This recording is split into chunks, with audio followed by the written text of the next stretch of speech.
Boa tarde a todos, bem-vindos a mais um webinar da Porto Editora, hoje com um tema que tem a ver com a formação de professores e com uma pergunta provocatória, obviamente, o que foi feito e o que está por fazer. E para isso temos 4 convidados que irão dar um contributo, de certeza, extremamente estimulante para esta discussão. Paulo Guinote, Elsa Freitas, António Moreira e José Miguel Sousa, com funções diferentes e com experiências de vida e profissionais diferentes e com certeza nos darão aqui um contributo para esta discussão. Quando falamos de formação de professores, obviamente estamos a falar de algo que é sempre motivo de grandes discussões, pois falar de educação, cada um terá a sua perspectiva. Nós assistimos neste último ano, na parte da educação, a uma grande alteração ou mudança ou alguma engrenagem que não funcionou melhor, outra funcionou pior, ficaram fragilidades que foram expostas, fragilidades que por causa do digital nós tivemos que lidar. Os centros de formação e os professores foram chamados a responder a isso. A formação inicial e aquilo que é o percurso profissional de cada um, alguns concursos mais recentes, outros concursos já mais datados, tiveram que responder a esta realidade e foi, no fundo, posta à prova aquilo que eram as capacidades ou as competências que cada um teve para lidar com esta questão do digital nas escolas. Mas isso não é a única questão que, obviamente, tem para ser discutida relativamente à formação dos professores. Quando falamos na formação inicial, obviamente, estamos a falar de uma área muito específica do início da formação de um profissional de educação. Quando falamos de formação contínua, já associamos, se calhar, 2 aspectos: o desenvolvimento profissional e a progressão na carreira, com as famosas horas de formação, que já foram créditos e agora são designadas horas, para a progressão na carreira. Mas quando falamos de tudo isto, falamos sempre de algo que é como é que um profissional de educação se atualiza, como é que um profissional de educação mantém ativa e mantém atualizada a sua formação, como é que um profissional de educação consegue dar resposta àquilo que são os desafios de um mundo que está em permanente mudança, de um mundo que tem desafios extremos. E eu lançava já aqui, se calhar, uma primeira provocação. Será que a formação, quer a inicial, quer a formação contínua, antecipa ou reage àquilo que vai mudando do mundo? Será que nós estamos a ser capazes de responder em tempo útil àquilo que são as necessidades que o país atravessa, que as escolas atravessam, que os professores têm necessidade? Pois nós sabemos que, quando falamos de professores, falamos de pessoas com as mais variadas formações e tempos muito diferentes de formação inicial e também da formação contínua. Em termos de formação contínua, os centros de formação do país, que é uma estrutura que existe de apoio e que tem respondido àquilo que são os desafios do país em termos de formação contínua, sobretudo essa, para as suas escolas associadas, para os seus professores. Mas aí também, obviamente, as universidades, as associações profissionais e outras entidades, mesmo o próprio Governo Central, neste caso, através do Ministério da Educação, também desenvolvem formação contínua, formação profissional. É claro que nós sabemos que nem sempre é possível ter as formações necessárias para responder ao momento. Nós tivemos julgo que todos assistiram a isso e acompanharam com algum cuidado e com alguma atenção, que houve muita formação, mas formação interna nas escolas para responder ao problema do digital de imediato, porque as escolas tinham que responder, os professores tinham que contactar com os seus alunos, havia que dar respostas e não houve tempo. Ninguém teve tempo de preparar todo um sistema educativo para responder a isso. No caso da Madeira, já com um projeto já mais consolidado no digital, já mais abrangente, houve com certeza tempo para preparar isso com alguma antecedência e também iremos com certeza perceber isso. Mas, considerando todos estes constrangimentos, tudo aquilo que nós sabemos da evolução dos centros de formação, da falta de recursos, do financiamento, dos timings, das exigências para os planos de formação, quer dizer, todas estas respostas, todas estas procuras de encontrar soluções, eu gostava de vos lançar um desafio a todos e se não for respondido nesta primeira ronda, será de seguida, que eu não deixarei que não respondam. Será que nós não devíamos falar de um plano individual de formação docente, de desenvolvimento profissional? Porque os professores, neste momento, só conseguem fazer a formação que é oferecida para turmas, isto é, a formação que é aquela que está ou nos centros, ou nas universidades, ou noutras entidades que as oferecem. Será que não há espaço, não há desafio, não seria útil pensarmos naquilo que um professor podia definir qual seria o seu percurso de formação contínua de desenvolvimento profissional? Será possível termos isso? Com certeza haverá respostas diferentes, com certeza que haverá contributos de todos, e eu gostava de vos ouvir, e para, neste primeiro momento, uma ronda de 5 minutos por cada um de vós, e passava então a palavra ao Paulo Guinote, que com certeza terá uma opinião sobre todos estes aspectos e outros que irá introduzir para a nossa discussão. Paulo, por favor, pode intervir.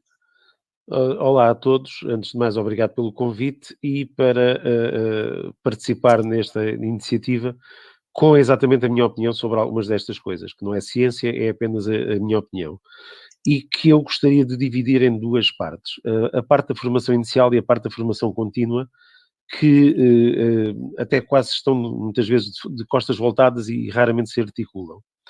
A formação inicial de professores teve uma enorme alteração nas últimas 2 décadas. Anteriormente, nós fazíamos a formação nas áreas disciplinares e depois, quando optávamos pela docência, fazíamos a profissionalização. Atualmente, considera-se que se deve fazer uma formação inicial em ser professor e só depois fazer uma espécie de pequena especialização nas áreas disciplinares ou científicas, digamos assim. Eu não gosto deste tipo de modelo. Porquê? Porque afunila a formação desde o início para uma espécie de técnicos de educação.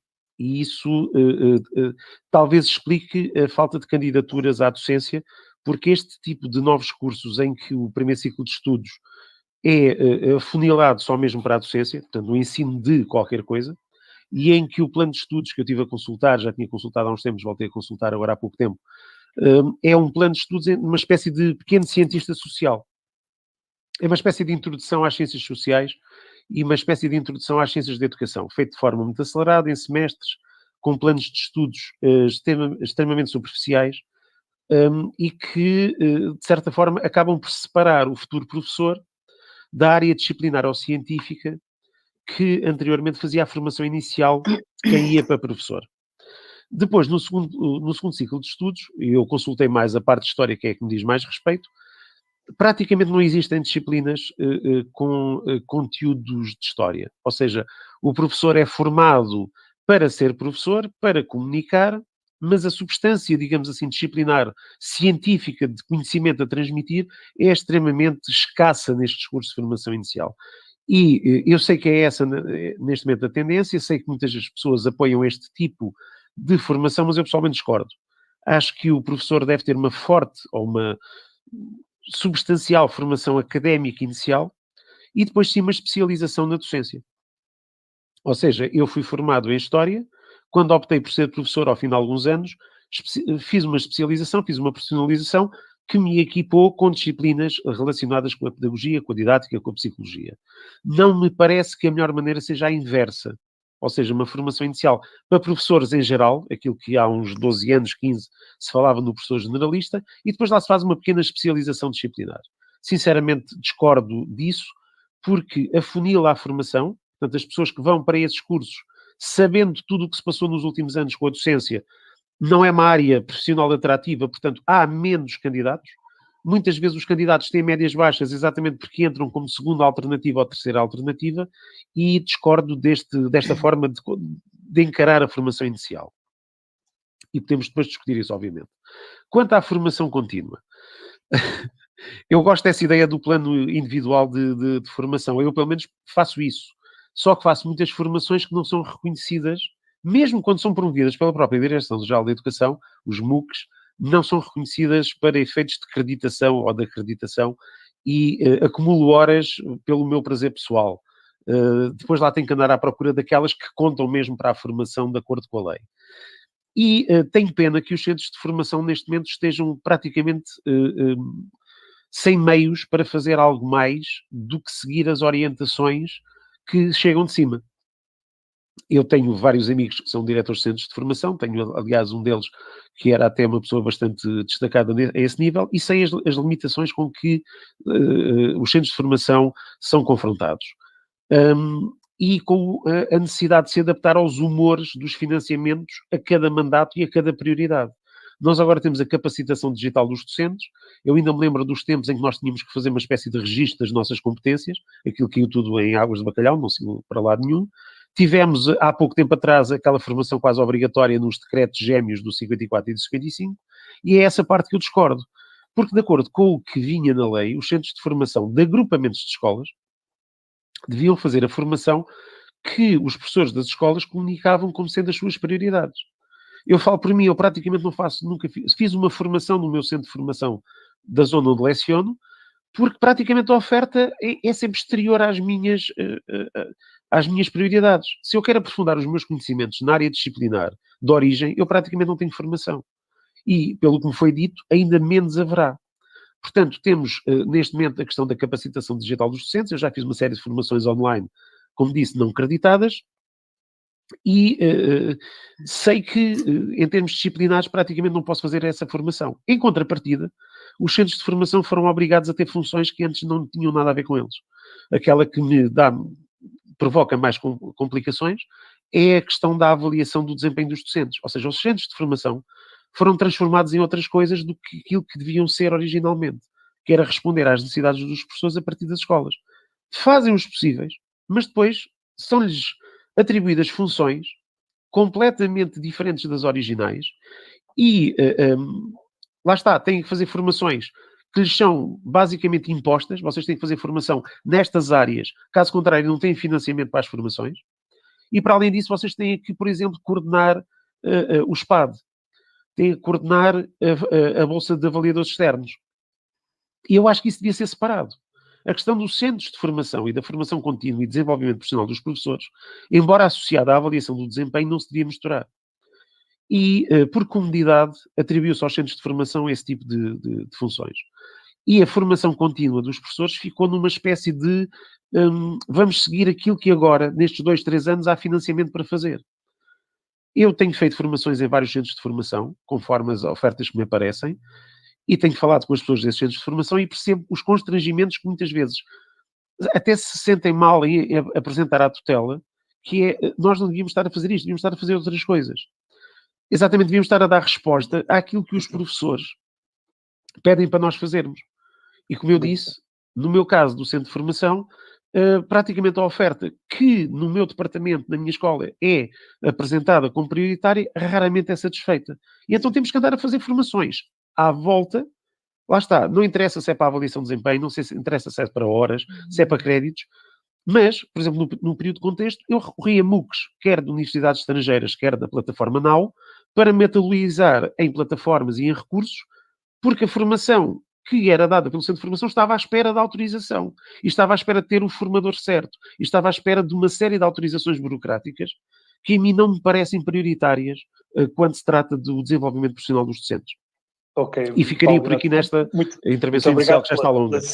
Pela síntese, obrigado pela síntese, porque já temos aqui inúmeras questões para discutir e já temos aqui, digamos, uma sinopse, se calhar, do momento, mas com certeza com os contributos dos outros poderemos ter aqui uma visão ainda mais pormenorizada. Eu agora passava a palavra à Elsa Correia de Freitas, então, e para percebermos como é que é a formação de professores e como é que o trabalho na educação na Madeira tem vindo a ser desenvolvido e como é que tem resolvido, se calhar já alguns destes problemas que o Paulo acabou de levantar, se já conseguiram pelo menos organizar ou ter uma oferta mais ajustada devido aos constrangimentos que conhecemos, que já foram aqui abordados. Por favor, Elsa. Eu começava por agradecer à Porto Editora a oportunidade de falar a partir da ilha para um contexto mais alargado e falar da nossa experiência.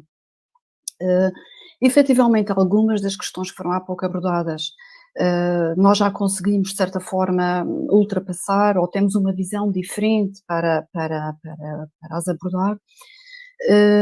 Relativamente àquela primeira questão que o professor Paulo Guinot colocou, Efetivamente, relativamente à formação inicial, eu devo dizer que pessoalmente concordo com essa visão.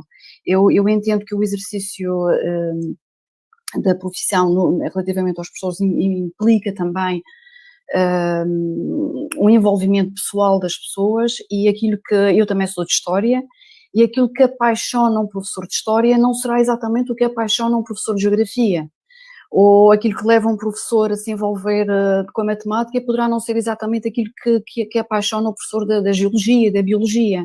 E, portanto, por vezes este entrosamento entre as áreas disciplinares obrigatoriamente logo à partida da carreira, e até já na formação inicial, que a questão é justamente essa, pode de facto constranger um pouco a opção pela profissão de docente, e pode também trazer alguns constrangimentos ao longo do exercício.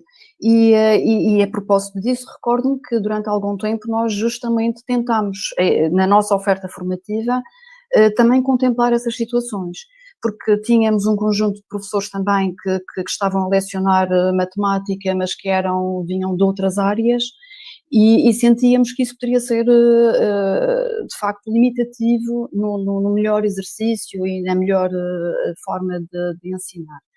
Essa é uma das questões.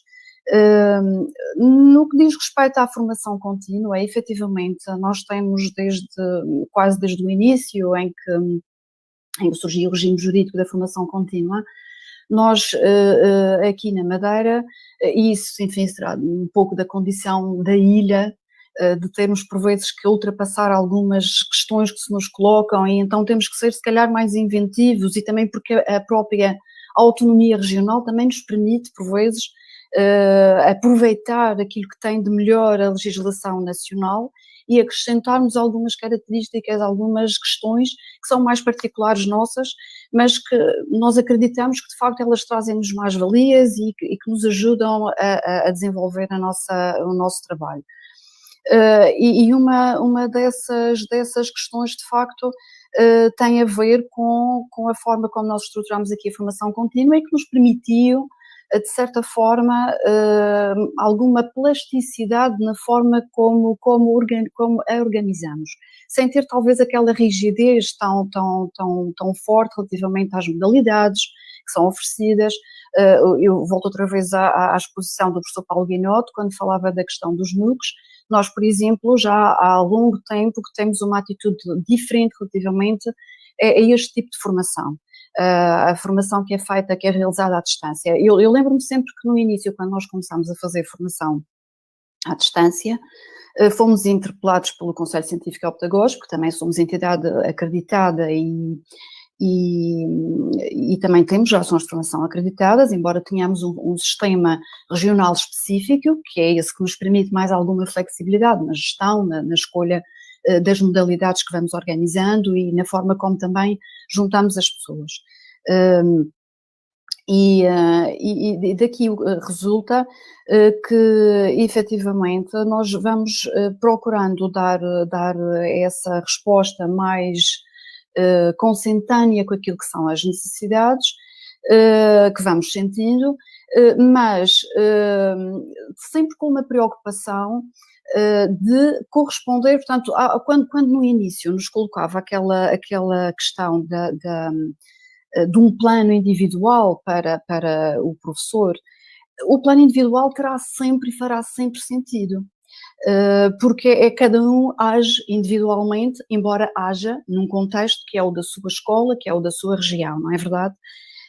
Mas o que é facto é que nós também nunca descuramos a questão das políticas educativas e nunca nos afastamos daquilo que é o contexto geral em que nos movimentamos. E o contexto geral dos nossos dias nem sequer é só o da região, muito menos é o da local, é um contexto que é sempre de âmbito nacional e até extravasa esse âmbito. E, portanto, a nossa atenção vai sempre muito para a globalidade, à qual nós não podemos virar costas, de maneira alguma.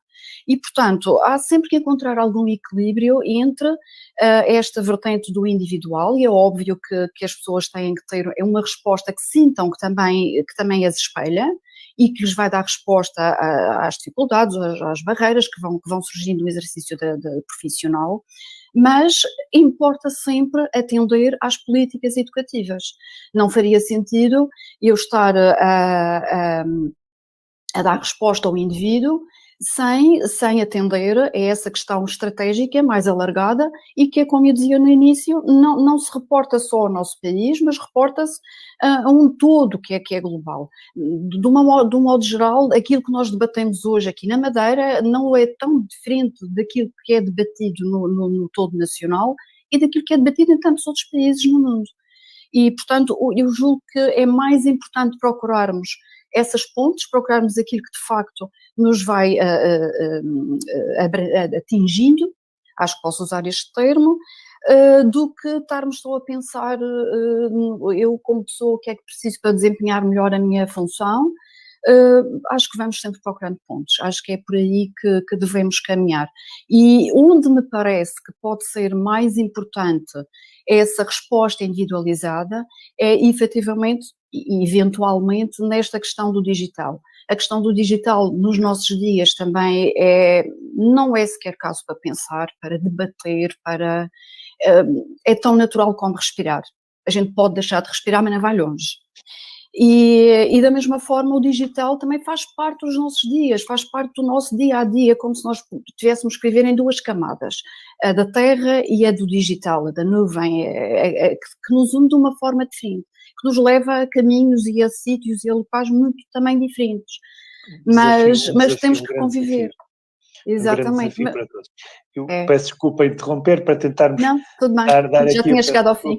Mas de facto a perspectiva que traz de percebermos que mesmo numa região, não é, há que pensar a região, mas também há que pensar na abertura ao país, mas sobretudo ao mundo, não é, percebendo o que está a passar e fazendo, e de facto será necessário, obviamente, em termos de políticas educativas, termos aquilo que são as prioridades nacionais ou regionais com as necessidades individuais que todos têm. Mas vamos então dar continuidade ao início, portanto, as intervenções iniciais. Obrigado, Elsa.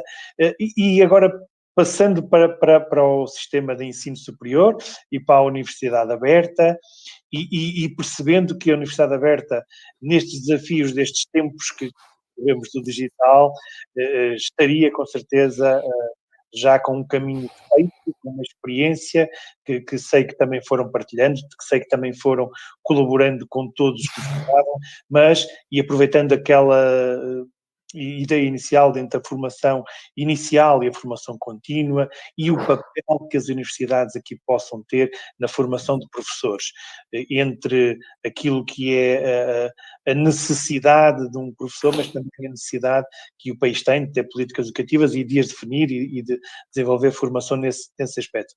António Moreira, por favor. Muito obrigado, Luís. Primeiro queria, obviamente, agradecer o convite que me foi feito, cumprimentar todos os presentes digitalmente e queria responder muito diretamente à questão do Luís relativamente àquilo que é esta procura de um plano individual, não é? Aquela primeira questão, e depois responderei também muito rapidamente, vou tentar aqui fazer um exercício enquanto bom investigador, que nos dão, por exemplo, quando nós estamos a escrever um artigo, ter 150 palavras, fazer um resumo em 150 palavras, eu vou tentar também aqui, em cerca de 5 minutos, a tentar responder de uma forma muito pragmática a esta questão. E para mim há aqui um aspecto fundamental, que é perceber exatamente a sociedade onde nós estamos a viver. Nós estamos a viver numa sociedade em rede, nós estamos a viver numa sociedade em transição de uma dimensão analógica para uma dimensão digital e, portanto, parece-me que a escola não pode ficar fora desta mesma realidade e os professores não podem, inequivocamente, ficar fora também desta realidade. E, portanto, a formação e a forma como eu a encaro atualmente, a formação tem que ser construída por todos os agentes e por todos os atores. Os atores educativos, seja as universidades, seja os centros de formação, seja instituições como a Porta Editora, seja instituições civis, seja, digamos assim, toda a comunidade que está envolvida no processo de transformação. Porque, obviamente, aqui o que me parece importante, e já foi sublinhado anteriormente, é que, e se nos reportarmos àquilo que foram os últimos 13, 14, 15 meses de pandemia, é que nós tivemos aqui a necessidade de ter uma formação relâmpago.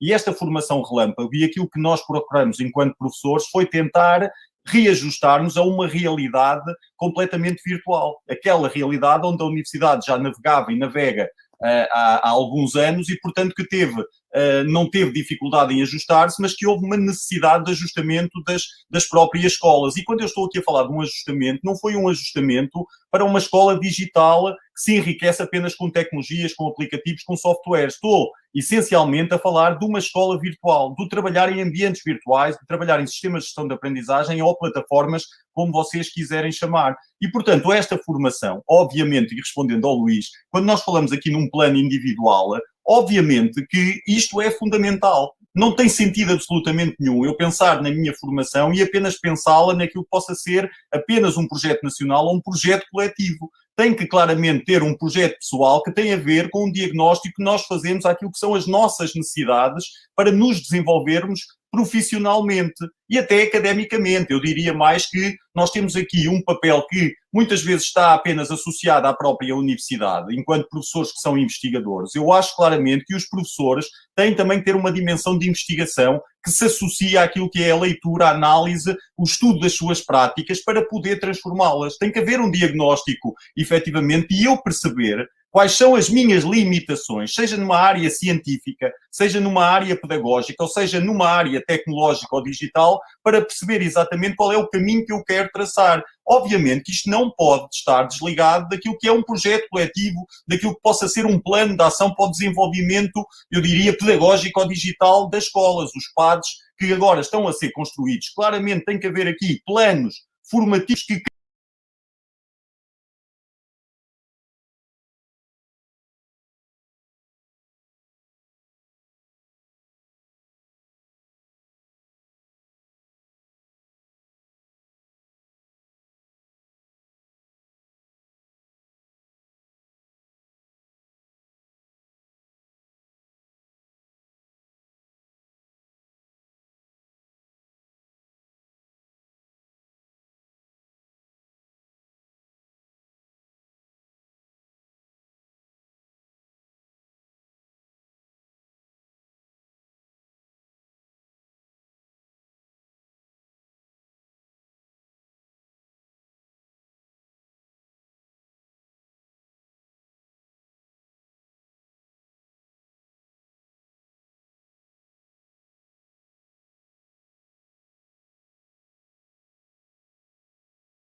redes sociais para ter formação, recorrendo a tutoriais que estão no YouTube, que estão eventualmente no Facebook, e necessariamente eu não preciso de um documento que me certifique que eu tenho uma competência pedagógica para utilizar determinada tecnologia. Obviamente que isso é importante, eu não estou a negar a importância da certificação para a progressão da carreira docente, mas nós temos que pensar para além daquilo que é uma motivação que está ligada a essa dimensão, e claramente esses são os professores que fizeram até a diferença no período da pandemia, que num período de aceleração tremendo, tiveram a dar aulas e a ter formação ao mesmo tempo oferecida por diferentes instituições e à procura de formação específica para construir o seu plano de formação individual. Eu não tenho dúvidas nenhumas que os professores mais bem-sucedidos foram estes que procuraram, e eu aqui não quero discutir a qualidade das formações, mas que procuraram MOOCs, que procuraram formações promovidas pela DGE, pela Universidade Aberta, por outras instituições, pelos próprios centros de formação que se reinventaram e desenharam formações para conseguir responder, mas aí estávamos numa situação emergencial e, portanto, não estávamos, digamos assim, numa situação ideal, mas estamos numa situação em que conseguimos claramente dar uma resposta e, portanto, o tema deste webinar é muito interessante nessa perspectiva do que foi feito e daquilo que ainda está por fazer, porque claramente foi muita coisa feita. Nós, os próprios professores, nesta lógica da autoformação, pouparam imenso para aquilo que é o papel do próprio Ministério e dos próprios centros de formação. Houve professores que nós tivéssemos que fazer, digamos assim, aqui um relatório daquilo que foram os seus processos de autoformação sem qualquer tipo de apoio, eles foram extraordinários. E esse aí é, de facto, uma mudança até do próprio paradigma formativo que obviamente agora vai ter repercussões e obviamente vai ser muito útil para aquilo que aí vem a seguir. Muito obrigado, António. De facto, ficaram aqui mais umas ideias que serão muito importantes e queremos continuar a debater, pois o debate está a enriquecer-se com estas perspectivas. E agora, para encerrar esta primeira ronda, o José Miguel Sousa, diretor de um centro de formação. José Miguel, aproveitando tudo o que já foi dito e esta última intervenção do António Moreira, os centros de formação estão a reinventar-se. Tu que já és diretor de centro de formação há tantos anos, achas que os centros de formação agora estão a reinventar-se ou têm que se reinventar para se adaptarem aos tempos que vivemos neste momento? Olá, boa tarde. Agradeço o convite da Porreitora para participar neste webinar e falar de formação.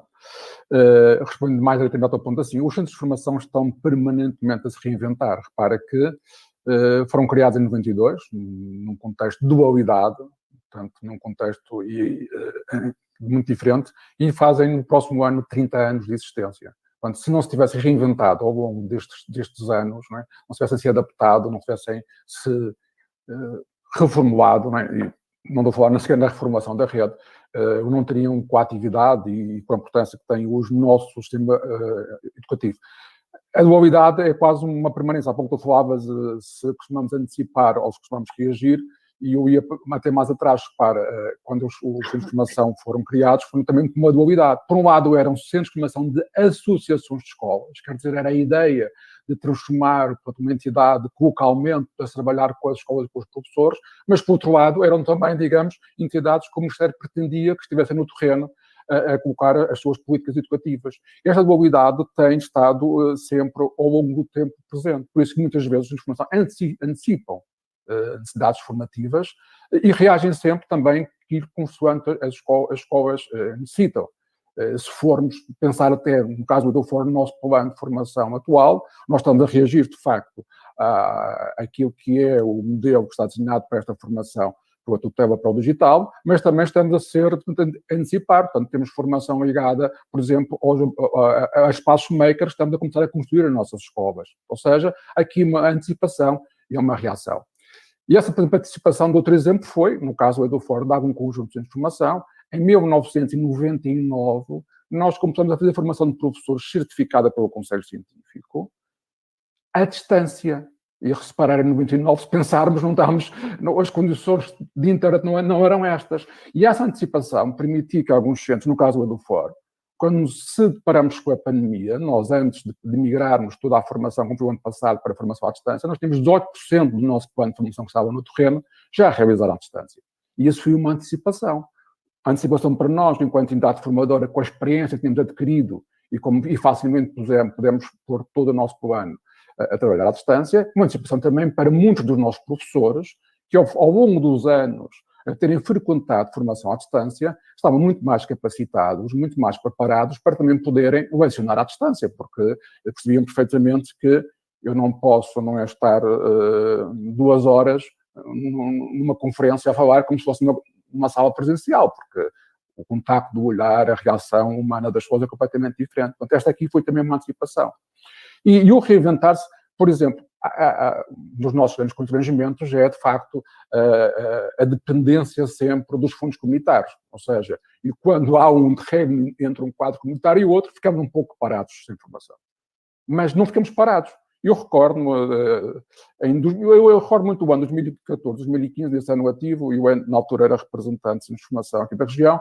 Nós temos apresentado à tutela um documento em que, nesse ano, sem financiamento, usando, portanto, a bolsa inteira de formador, usando colegas de nossas escolas que tinham tido formação acrescida e que quiseram partilhar, quando fez, nesse ano ativo, formação para cerca de 40 mil professores no nosso país.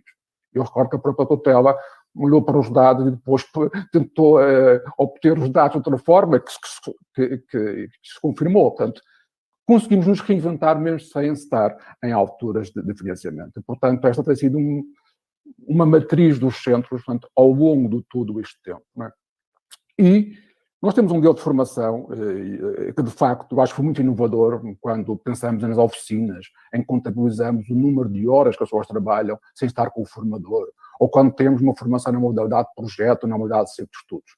Mas, de facto, eu acho que o nosso modelo de formação contínua tem de ser alterado para aquilo que já foi aqui falado, que é a questão de eu, professor, faço autoformação, e essa autoformação tem de ser contabilizada para a minha progressão na carreira, porque temos este modelo que tem a formação muito ligada à progressão na carreira e não devia ser assim.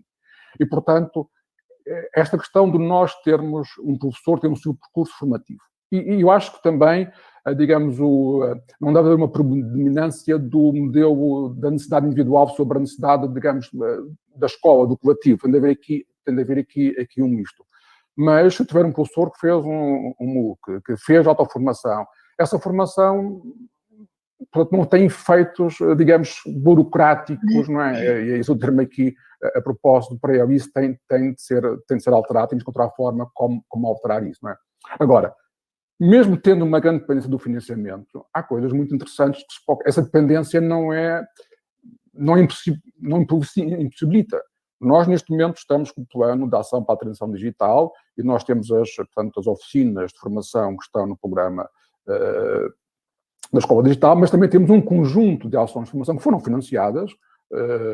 Lembro-me para a biblioteca escolar, lembro-me questões do e-twinning, dos espaços Maker que há pouco falei, e que são necessidades que estão a acontecer nas nossas escolas.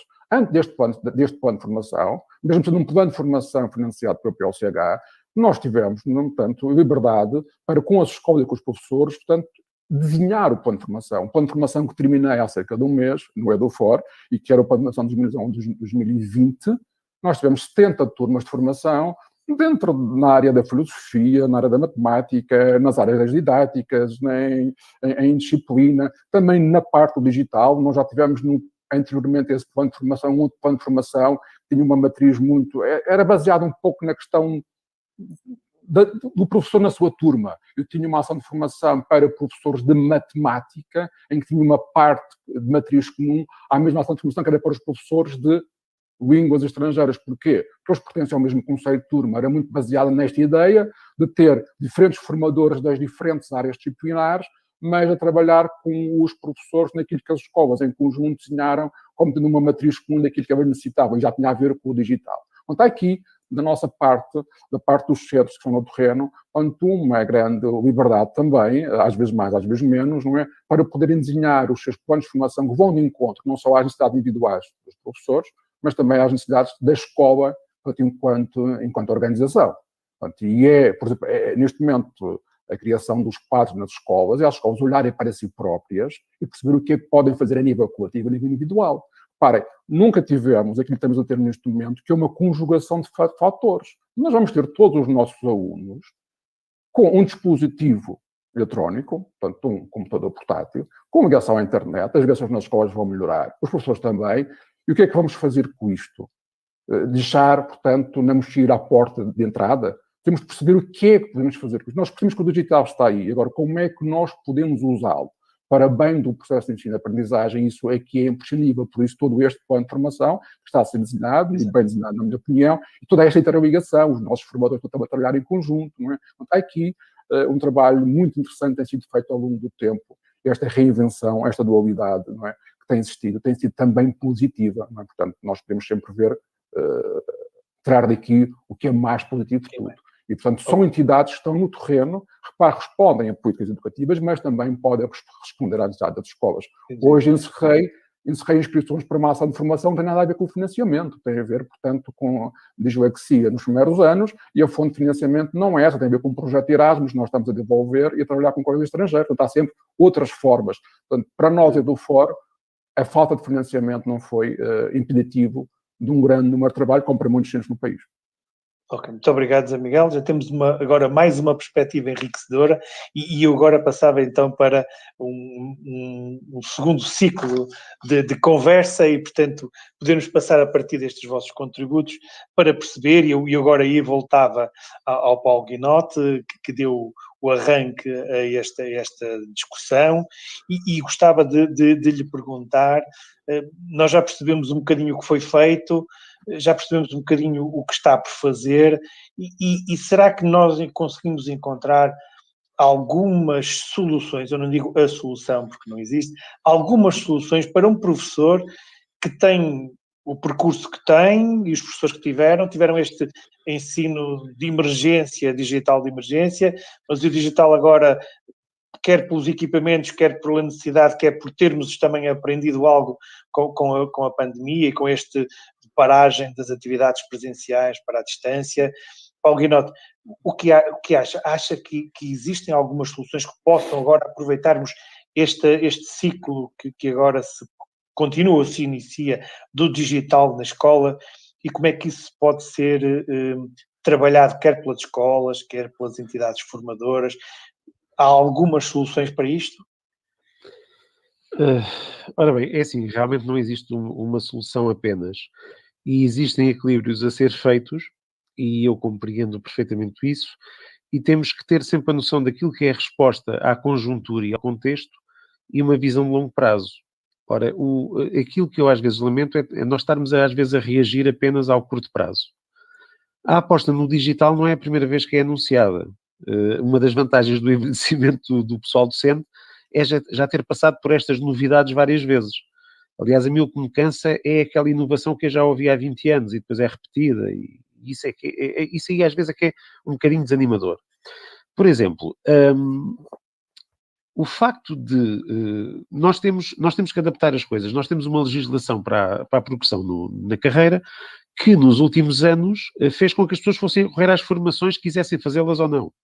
Ou seja, aquele semi-descongelamento, aquela recuperação de tempo de serviço com o descongelamento na carreira fez com que algumas pessoas tivessem que acumular rapidamente 50, 75 horas. Ora, essa formação, e vamos colocar as coisas de uma maneira um bocadinho mais coloquial, à pasada, e feita nem sempre com a maior das atenções e das motivações, mas pela obrigação, não é a melhor maneira de fazer formação.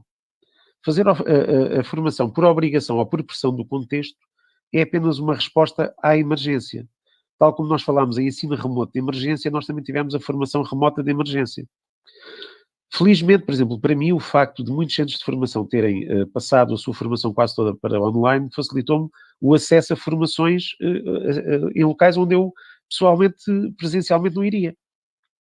Assim como permitiu, especialmente no início, no primeiro confinamento, várias universidades estrangeiras abriram os seus MOOCs de forma gratuita e até com certificados a muita gente. E então eu fiz essa autoformação. Mas essa autoformação foi feita por, lá está, como foi dito, por prazer meu, por necessidade minha. Eu sabia que fazia bem em fazer aquela formação rapidamente e não estar à espera da oferta que tem sempre às vezes algum atraso burocrático. Se isso é reconhecido, não é. Mesmo quando são instituições nacionais, não me é reconhecido para efeito nenhum, mesmo que eu meta no meu relatório de autoavaliação, isso não serve para nada.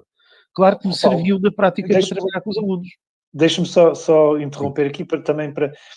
E seria uma solução, estava eu aqui a pensar de acordo com a sua opinião, aquilo que está a expor, seria, em vez de termos os 50% para a componente científica e com o componente que os professores têm que fazer do seu grupo de recrutamento, substituir uma coisa dessas por 50% para uma componente individual e outras 50% de uma componente que o próprio Ministério, com os desígnios nacionais ou com as prioridades nacionais fazem, seria uma solução?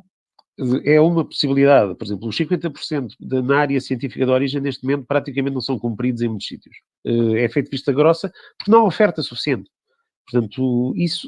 E depois, se conhecermos pessoas em várias escolas e em várias situações, percebemos que nisto há uma grande flexibilidade. Há uns que consideram, os outros não consideram, uns consideram só as horas, os outros não nem sequer vão ver bem o que é que a formação foi feita.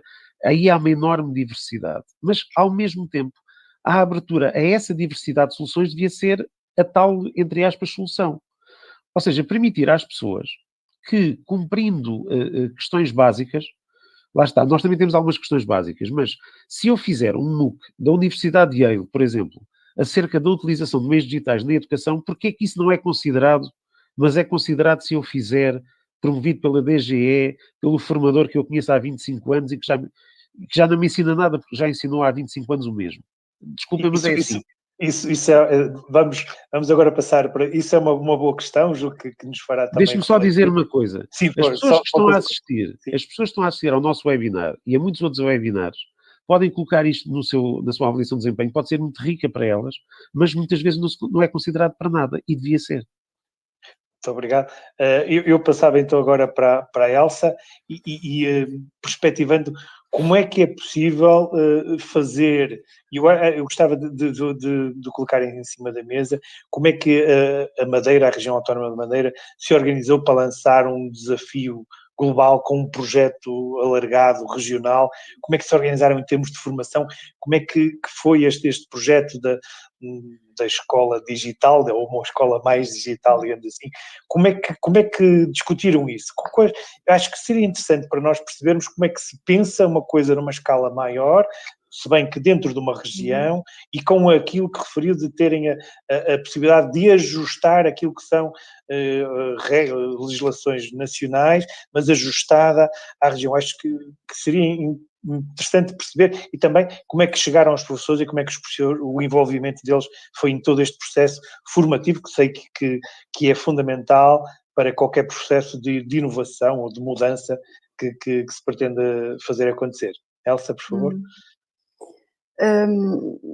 É sempre um motivo de entusiasmo poder falar desta experiência, deste projeto que está a decorrer agora aqui na Madeira. Nós tivemos em boa hora também a colaboração de importantes parcerias, e a Porto Editora foi uma das entidades que também esteve sempre ao nosso lado e que também nos deu a mão e que colaborou de uma forma bastante intensiva. Foi uma surpresa a forma como os professores aderiram a todo o processo. Nós efetivamente fizemos um grande investimento na preparação de todo do projeto em si, ao nível das tecnologias, ao nível da preparação tecnológica das escolas, ao nível das redes. Essa foi uma grande preocupação também desde o início. Não significa que tudo tenha corrido imediatamente muito bem, mas correu bem o suficiente, ou mais até do que o suficiente, para que esse entusiasmo não tivesse esmorecido e nos tivesse surpreendido inclusivamente. É claro que o projeto dos manuais digitais acabou por nos pedir um esforço acrescido em termos de oferta formativa. Portanto, houve toda uma preparação inicial dos nossos formadores. A Secretaria Regional de Educação também temos a vantagem de termos uma equipa de formadores internos, e todos estes formadores internos acabaram por ser chamados também a participar neste esforço formativo. Tivemos uma preocupação de ter sempre também nas escolas um elemento de apoio e de coordenação na própria escola, e os formadores colaboraram sempre muito com todos os professores que estavam envolvidos. No primeiro ano do projeto, trabalhámos diretamente com todos os professores que tinham as turmas do 5º ano de escolaridade, porque começámos pelo 5º ano de escolaridade, e em cada escola esses mesmos professores, além do contacto com os formadores, porque que se mantiveram sempre disponíveis ao longo do ano letivo para prestarem alguma colaboração, os esclarecimentos que fossem necessários, mas mantiveram sempre também essa ligação a esse elemento que nas escolas fazia a coordenação. E portanto, isso fez com que as pessoas também nunca se sentissem sozinhas ao receberem um impacto de terem que se envolver de uma forma muito particular com o digital, trazer o digital de repente para dentro das suas salas de aula. Foi uma formação mais individualizada, isto é, uma formação mais contextualizada no local de trabalho, digamos assim, e os formadores estavam presentes nesse apoio direto, havia essa personalização da formação, isso era possível, não é? Exatamente, sim. Nós já tínhamos alguma experiência a trabalhar a outros níveis desta forma também, com esta proximidade com as escolas, e portanto foi pôr tudo isso em prática e efetivamente com o envolvimento da parte de todas as pessoas. As escolas também se envolveram ao nível das direções executivas, de quem dirige a escola. Procuramos também chegar de uma forma muito efetiva às pessoas que estavam a ocupar cargos de gestão intermédia nas escolas e, portanto, criámos como que uma rede de suporte e com a preocupação, efetivamente, permanente, Isto é, exatamente. deixe-me só fazer uma pergunta, porque é uma questão que também já aqui a formação não foi, isto é, não aconteceu só naquelas 25 ou 50 horas e terminou e agora o professor teve que trabalhar sozinho na escola ou desenvolver, foi uma formação de acompanhamento, além das horas de acompanhamento local, que vem um pouco naquilo que o Zé Miguel estava a dizer, que o nosso sistema de formação até é bastante avançado na questão das oficinas e dos projetos, que permite que, além das horas presenciais, haja também uma continuidade. Obrigado, Elsa. Eu ia agora passar para o António Moreira e a propósito de uma questão que de facto é importante na formação. Quer dizer, as formações que são oferecidas, quer pelas universidades, pelas editoras, pelos centros de formação, por outras entidades, quaisquer que elas sejam, e aquilo que nós estávamos aqui a referir, por vezes há uma dificuldade naquilo que podemos chamar a atualização científica dos docentes. Isto é, o docente faz a sua formação inicial, depois vai para as escolas, está 5, 10, 15, 20, 25 anos, alguns regressam por força de fazerem mestrados ou especializações ou doutoramentos, mas não regressam, provavelmente, muitos deles, à sua área científica. E eu pergunto, António, como é que uma universidade pode responder a esta, podemos chamar uma dificuldade, isto é, o docente faz uma formação científica inicial, mas depois não tem uma atualização científica procurando fazer essa ligação com as universidades? Será porque os docentes não procuram, porque não há, porque as universidades não oferecem essa oportunidade? Que opinião tem sobre isso? Luís, eu não sei se será exatamente assim, não é? Porque o que eu vejo, sobretudo a nível daquilo que é a formação conferente de grau académico, não é? Quando estamos aqui a falar eventualmente em mestrados ou doutoramentos, aquilo que eu vejo, e obviamente eu estou no Departamento de Educação da Universidade Aberta e, portanto, os nossos mestrados e doutoramento é claramente na área da educação, sobretudo na supervisão pedagógica, na administração e gestão escolar, naquilo que é a pedagogia do e-learning, o uso das tecnologias e, portanto, a esse nível eu vejo claramente que há um investimento por parte dos professores do ponto de vista daquilo que é o grau académico que eles procuram até do ponto de vista da progressão na carreira. E outra coisa é também o investimento que eles fazem em mestrados nas áreas científicas. A universidade tem outros departamentos e, claramente, nós temos professores envolvidos nesta procura de um caminho onde a ciência é importante também para haver esta atualização dentro da sua área disciplinar. Aquilo que eu vejo é que a formação que nós temos que construir é uma formação que tem que ser integrada nesta realidade entre a própria ciência e a própria pedagogia, sendo que a tecnologia aparece associada claramente à dimensão pedagógica. Portanto, não pode haver aqui um desligar da tecnologia e utilizar a tecnologia apenas do ponto de vista técnico e instrumental. Nós temos que ter uma intencionalidade, claramente, na utilização, uma intencionalidade pedagógica no uso da tecnologia. Não faz sentido, na minha opinião, nós desenvolvermos, por exemplo, uma pedagogia colaborativa e não percebermos que existem categorias de tecnologias que se enquadram nesta área que permitem dar respostas para este tipo de pedagogia. E, portanto, eu tenho que fazer uma formação nessa área. Eu queria recuperar aqui a ideia que me parece extremamente importante, seja até a nível do ensino básico, quer a nível do ensino superior. Tem exatamente a ver com aquilo que é o reconhecimento que nós estamos a falar aqui da formação que fazemos. E o Paulo abordou essa questão e eu sei que ele tem a procura dele por esta oferta e esta formação não formal e informal que ele até faz, claramente contribui para o Paulo ser melhor profissional. Eventualmente pode não ter reconhecimento nenhum, e deixem-me aqui ser um pouco utópico, pode não ter reconhecimento pela tutela. Mas há uma coisa que para o Paulo é inequívoco. Os alunos vão reconhecer o excelente trabalho que ele faz dentro da sala de aula, independentemente do sítio onde ele foi buscar a formação. E eu dou-lhe o exemplo do ensino superior. No ensino superior, nós somos avaliados, sobretudo, e progredimos na carreira pela investigação que fazemos, pelo número de artigos, de capítulos, de livros, de projetos que lideramos, toda esta dimensão da construção da ciência. E a dimensão pedagógica é claramente inferior e tem um papel residual na nossa avaliação. E isso não faz com que eu, especificamente, e falo no meu caso particular, não procure uma formação formal e uma formação construída na rede. Eu próprio sou um caso vivo durante este período da pandemia, apesar de ser formador de formadores, de procurar eu próprio fazer formação e procurar, por exemplo, trabalhar com determinados ambientes virtuais que eu não conhecia, porque é impossível conhecer todos os ambientes virtuais. E há ambientes que emergiram nesta época e, obviamente, que eu não fui à procura da instituição A ou B, mas com certeza com um tutorial que me aparece no YouTube à distância de um clique, que me permite em 5 minutos saber quais são, digamos assim, o funcionamento básico de uma plataforma e de um ambiente virtual. E isso é que é fundamental nós percebermos que as coisas, esta formação não se anula. Isto complementa-se, vai haver, e aqui eu queria responder ao Paulo diretamente, vai ser impossível sempre haver um reconhecimento por parte de uma formação que claramente é invisível.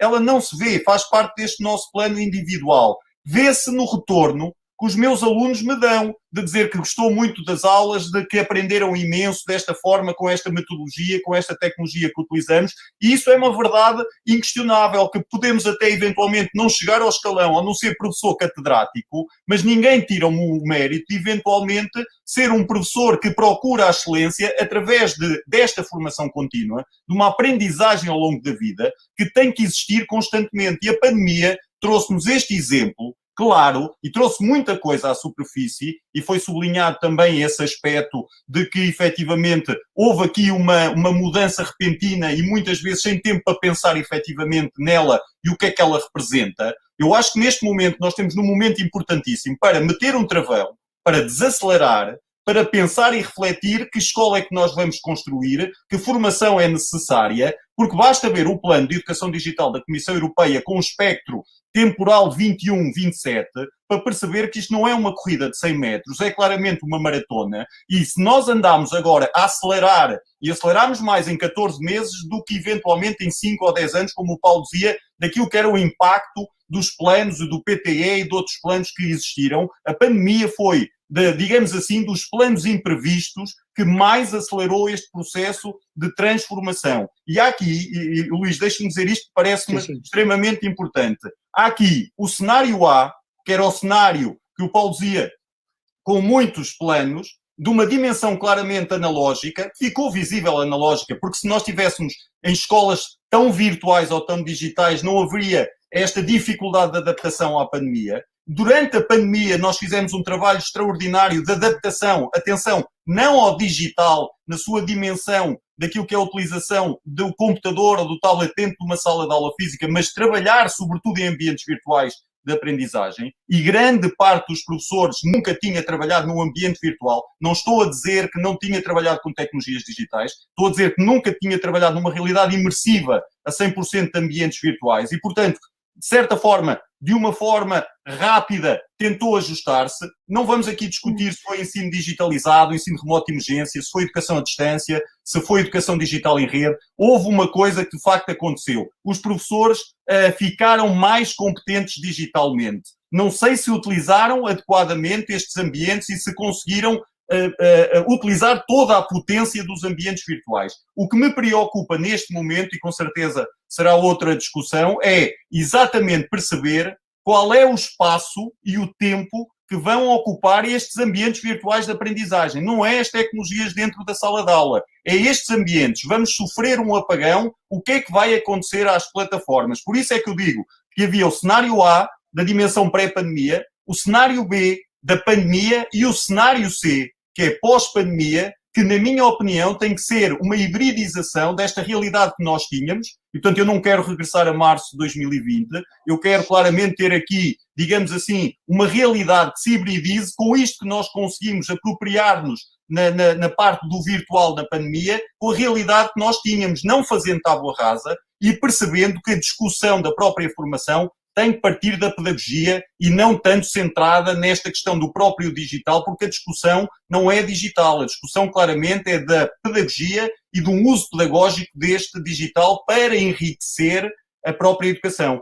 Não convém esquecer que uma formação deficiente ou uma utilização deficiente da tecnologia empobrece o ato educativo. E isto é importante perceber, que não temos que endeusar a tecnologia, temos nem o próprio digital, temos que saber como utilizá-la adequadamente para... E só para terminar esta intervenção, deixe-me dizer uma coisa que eu não estou a falar sem ter dados concretos. Eu estive a coordenar um curso livre que se chamou Curso de Docência Digital em Rede, um pouco, não lhe vou chamar MOOC, mas tem algumas características de um MOOC.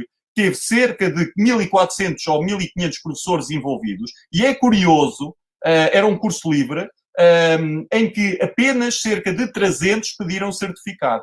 1.200 andaram a navegar no curso e não pediram qualquer tipo de certificação. Eu não sei o que é que isto representa, mas há uma coisa inequívoca. Eles andaram a navegar, eles navegaram nos conteúdos, interagiram com os colegas, criaram uma comunidade virtual de aprendizagem, alguma coisa aprenderam, com certeza, e não pediram certificação. O que quer dizer que há aqui esperança de verdadeiros professores que não estão apenas agarrados à lógica do currículo e da certificação e das horas para progressão automática na carreira. Estes são verdadeiros heróis, são estes que nós às vezes pensamos que fazem esta formação informal e não formal e que estão muito preocupados em ser melhor professores e não apenas preocupados com a questão da progressão na carreira. Obviamente que eu não sou ingênuo ao ponto de pensar que isto não é importante, sublinho isso, é muito importante, mas existem de facto professores e nós temos que pensar um pouco para além disso. Os que fazem a diferença não estão agarrados apenas à certificação.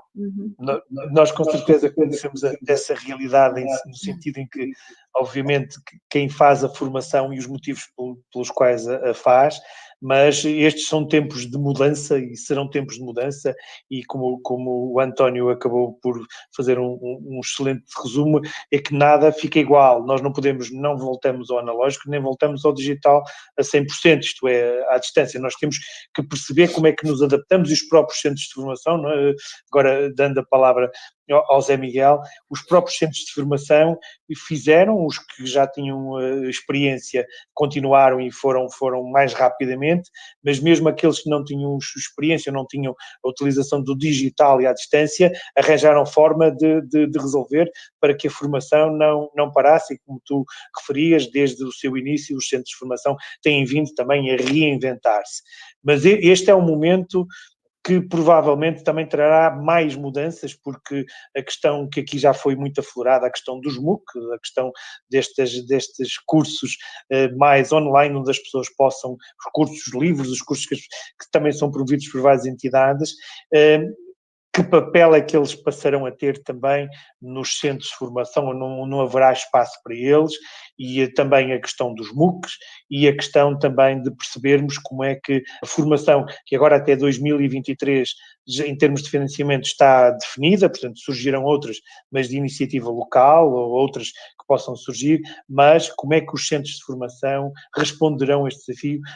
Como é que tu vês isso, Miguel? Como é que vês esta adaptação a um novo desafio que já se inicia? Eu pedia um bocadinho de síntese, estamos já a chegar praticamente ao fim, ainda queria dar alguns minutos para uma intervenção final. Zé Miguel, os centros e aquilo que fizeram e o que irão fazer, respondendo à pergunta, o que é que está por fazer na formação dos professores? Não, eu acho que os centros são sempre proativos e estão sempre a pensar, portanto, como é que podem contribuir para no fundo, permitir que as escolas e os professores tenham o máximo proveito da formação. Eu acho que o digital estará mais presente nos centros. Eu acho que irão aqui, digamos, aumentar a quantidade de ações a decorrer à distância. Repara, nós temos introduzido no sistema, quer dizer, a tutela, algumas novidades. As ações de curta duração, foi uma forma, e elas contam apenas 10% do total de ações, de certificar coisas que estão a acontecer nas escolas e que às vezes não têm aquele formalismo de uma ação acreditada. Temos de certificar em 3 a 6 horas. Eu sei que o Conselho Científico está a trabalhar nesta questão da acreditação dos MOOCs e acredito que vai acontecer, tem de acontecer de outra forma, não é? Eu acho que eles são importantes para os centros de formação. Eu sei que isso não é como é que se diz, nem todos pensam assim, mas eu acho que isso é muito importante. O centro de formação, embora sendo local, tendo a resposta local, pode perfeitamente ter um exemplo, temos em Mangualde um projeto da Academia STEM, que acho que muitas coisas interessantes. Fazer um MOOC sobre o trabalho, um MOOC em que sejam formadores, os professores têm de estar no terreno a trabalhar daquela forma o STEM, poderá ser muito interessante a nível nacional. E aqui os centros não podem ter só uma visão local para as suas escolas. E, portanto, eu penso que nada na formação contínua vai ficar como estava. Eu acho que o passo digital que aconteceu também aconteceu com os centros e também estou convicto que muitas coisas que aqui falaram, portanto, tem de haver forma de as contabilizar no nosso sistema de formação. Como vimos há pouco, a colega da Madeira também falava que lá já acontece este tipo de certificação individual. Eu tenho esperança que sejam dados novos passos, como foram dados passos na certificação das ações de curta duração. Portanto, a minha perspectiva é sim, é que vamos cada vez mais melhorar o nosso sistema de formação contínua. Muito obrigado, Gabriel, pela síntese. E eu agora ia-vos pedir uma última ronda, uma última intervenção, no máximo em 2 minutos, cada um, que me perspectivasse, agora terei que pedir mesmo os 2 minutos, que me perspectivasse a formação de professores. Isto é, na sua perspectiva mais pessoal, o que é que entendem que a formação de professores será num prazo, não diria curto, porque esse já está definido, mas num prazo, se calhar, um bocadinho mais afastado daqui. Como é que nós teremos, como é que será, ou como é que gostariam que fosse, ou como achavam que será, enfim, ter uma perspectiva de formação de professores daqui a 5 anos, como é que nós estaremos, a 10 anos, como é que estaremos, sabendo que o digital tudo altera e tudo muda em 6 meses, ou em 3 meses, se calhar, já temos novidades. Mas como é que veremos? E seguimos então a ordem. Paulo Guinote. Formação de professores. Eu vou tentar usar menos que os 2 minutos, só com 2 questões. A formação de professores tem que ser desligada de interesses particulares e de contextos particulares. Ou seja, quando se fala na ideia da educação para o século XXI, temos que ter uma visão do século XXI não unívoca. E temos tido, infelizmente, às vezes, uma visão quase tribal do que é o século XXI e do que é que deve ser feito na formação de professores. Uma questão que eu acho que é importante, ligada não só à formação de professores, mas à própria formação contínua e ao trabalho em sala de aula. A questão do assíncrono e explicar que o digital pode ser assíncrono. E que deve ser assíncrono e que grande parte, lá está, tem a ver com os MOOCs, que a assincronia é mais importante do que ter, por exemplo, como a minha filha teve, 100% de aulas síncronas que replicam as aulas em sala de aula só que à distância. E o ensino secundário, em grande parte, foi assim que funcionou em muitas escolas. Infelizmente. E a aposta no assíncrono e a confiança nas tarefas que são deixadas para ser cumpridas, uma forma diferente de interpretar a sala de aula, em que não tem que estar aqueles minutos ali a minutar a sala de aula e deixar tarefas para serem cumpridas. E os próprios professores devem ser formados um pouco nessa lógica, que é não encararem nem a pedagogia, nem a parte científica apenas como aquilo que se expressa num momento de sincronia em que todos estamos juntos. Tem que haver algo para além disso. E é essa a reformulação da educação que eu encaro, que é a passagem apenas da aposta na sincronia. Não é só se a pedagogia muda na sala de aula, como se estava a dizer. Temos que ir para além da sala de aula e temos que deixar ambientes de aprendizagem que vão para além da sala de aula. E isso é a aposta da assincronia que teve uma grande incompreensão nos 2 confinamentos. Eu, pessoalmente, preferia dar uma aula muito mais curta e deixar tarefas para os alunos cumprirem e dar-lhes um retorno muito mais permanente num contexto de assincronia. Muito obrigado, Paulo. Elsa, por favor. Eu entendo a formação contínua, enfim, nos próximos tempos como uma necessidade de flexibilidade e de plasticidade. Acho que é isso que nos está a ser pedido nos nossos dias, é que estejamos abertos e receptivos à novidade e sejamos nós próprios agentes dessa novidade, sem perdermos o tal ponto de equilíbrio, o tal ponto de estarmos bem individualmente e estarmos bem na profissão e sentirmos que estamos também a contribuir para algo que é muito maior do que nós e que está para além de nós e que é para isso que a escola existe e que é para isso que nós também trabalhamos. Muito obrigado. Assim. Muito obrigado, Elsa. António Moreira, a mesma questão. Luís, estava aqui a pensar exatamente numa palavra-chave para definir um pouco aquilo que deve ser a nossa formação no futuro e a palavra que eu pensei é exatamente, ouvindo o Paulo e a Elsa, exatamente numa formação inclusiva, ou seja, uma formação que seja eclética do ponto de vista daquilo que pode ser construída em diferentes ambientes e espaços de aprendizagem, não é? Seja em ambientes físicos, seja em ambiente analógico, digital, virtual, articulado, tendo em blended learning, em learning, nos espaços físicos, portanto, tendo esta dimensão plural e, portanto, inclusiva. Portanto, não estamos a falar do melhor ou do pior espaço para fazer formação, mas estamos a tentar responder e perceber que em determinadas situações uma formação desta natureza online pode ser mais eficaz do que uma na realidade física, que tem as suas condicionantes do ponto de vista da deslocação, e a Elsa dizia isso, da deslocação que tinha sido muito rápida hoje, e efetivamente há uma desmaterialização do espaço. Aquilo que o Paulo falava é fundamental, desmaterialização de pensar a formação em diferentes tempos, que a formação não é só, tem que ser só síncrona, não tem que ser através apenas da oralidade, pode ser construída na sincronia da escrita, portanto também pensar nessa dimensão e das presencialidades, que é fundamental, e não andarmos sempre aqui entre a educação à distância e o presencial, mas construir formações de presencialidade cognitiva, de presencialidade social, de presencialidade digital, portanto todas estas dimensões contribuem para uma dimensão de uma formação inclusiva, onde todos os atores, inclusive também neste sentido, onde há um espaço para a formação não formal, para a informal, para aquela que é acreditada, para aquela que não é acreditada, e para atores que eventualmente não são aqueles que a priori seriam escolhidos, mas percebendo que estes atores, as universidades, a própria Porto Editora, e aqui eu queria fazer um pouco a publicidade, onde nós temos um projeto da Universidade Aberta como Universidade Virtual, e a Porto Editora e o seu centro multimédia, que tem uma academia virtual, de nós pensarmos também numa formação integrada entre diferentes instituições, e obviamente aqui incorporando os próprios centros de formação, por que não trabalharmos em equipa, porque claramente temos as instituições de ensino superior que têm responsabilidades, os centros de formação, a Academia Virtual da Porto Editora, portanto, todos estes, digamos assim, agentes formativos podem perfeitamente contribuir para esta ideia, que ainda é uma ideia que ainda não pousou exatamente, da escola digital, que falta definir exatamente quais são os seus contornos e quais são as suas fronteiras relativamente àquilo que é a sua dimensão virtual, como diria o Paulo, que eu não sei depois como é que nós contabilizamos o tempo estimado da assincronia. São interrogações que nós não sabemos ainda muito bem como é que se depois vão definir legalmente. Portanto, formação inclusiva com todos os atores envolvidos em todos os espaços, em todos os tempos, é aquilo que eu defendo para o futuro desta realidade do século XXI, cada vez mais eclética e mais digital e em rede. Muito obrigado, António. José Miguel, então, a mesma questão. Para ser telegráfico e apanhando tudo, reparem aquilo que foi dito por vós. É uma quantidade de oportunidades que aqui estão em cima da mesa. E acho que cada vez mais nós estamos a ter consciência dessas oportunidades. O que eu prevejo é que com estas oportunidades que estão aqui a ser faladas, com as parcerias, com a valorização da formação, é isto que venha a acontecer. Maior valorização da formação por todos os seus autores. Não é? E se isso acontecer, nos próximos anos, portanto, todos nós, portanto, fizemos um bom trabalho neste percurso de termos uma escola cada vez melhor. Muito obrigado, Zé Miguel.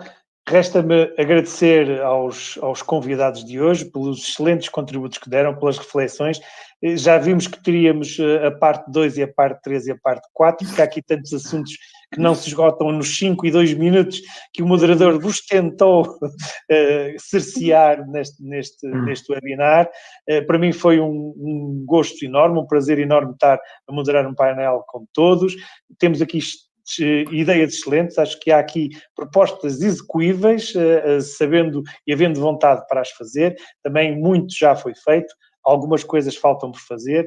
Espero que os participantes tenham agora uma ideia melhor daquilo que já foi feito e do que está por fazer, e com alguns caminhos já apontados. Muito obrigado a todos por participarem e até uma próxima oportunidade. Deus a todos. Obrigada. Boa tarde a todos.